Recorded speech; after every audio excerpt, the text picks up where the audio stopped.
Bakit ba tayo umabot sa ganito? Yan ang tanong ng ating mahal na Pangulong Bongbong Marcos sa kanyang isang interview, at dumating pa daw dun sa punto na hindi siya makapaniwala at hindi siya makatulog. At ito po ang sama-sama nating panoorin, mga abyan. Ang nais ko talagang malaman, paano ba tayo umabot sa ganito? Paano nga ba? Hindi nga Bakit na- maging ganitong kamassive dahil yung corruption? Nung ako'y governor, hindi ganito. At bukod pa sa laki ng halaga ng nakukuha ng kung sino-sino na tao na wala namang karapatan na bulsahin ang pera na yan, bukod pa ron ay hindi nila tinatago. Garapala na po.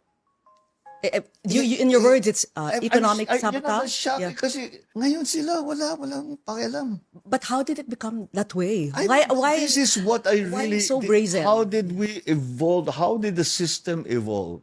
So it became like this. It did not happen overnight. This happened over many decades. And we have to figure out kung ano ba talaga ang nangyari para hindi na mangyari ulit, to put the safeguards in place, or if it requires legislation, if it requires restructuring the government, lahat yan kailangan natin gawin.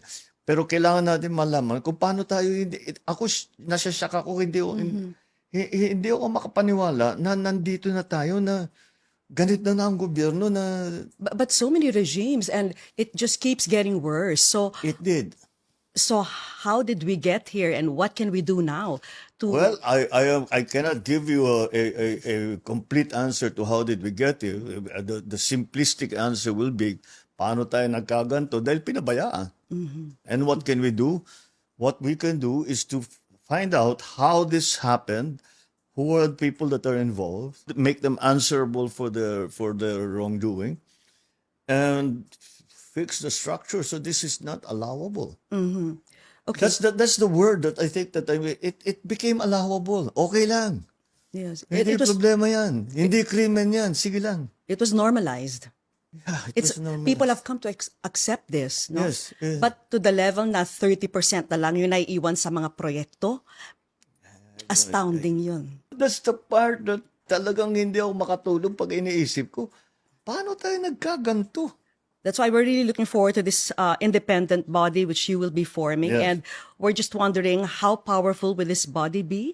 Will they be able to even investigate the Congress people, the Senate? They will have the subpoena authority powers. to investigate anything and anyone.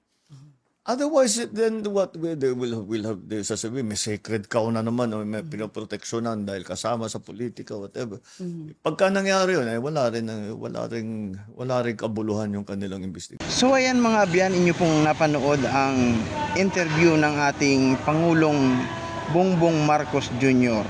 At ano po ang inyong reaksyon at masasabi sa kanyang interview ito? Sincero ba ang ating mahal na Pangulo sa kanyang sinasabi?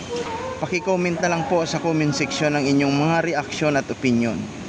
At ako po ang inyong abyan, RCG Political Vlog, na nagsasabi, mahalin po natin ang Pilipinas, mahalin po natin ang demokrasya, at mahalin po natin ang susunod na henerasyon.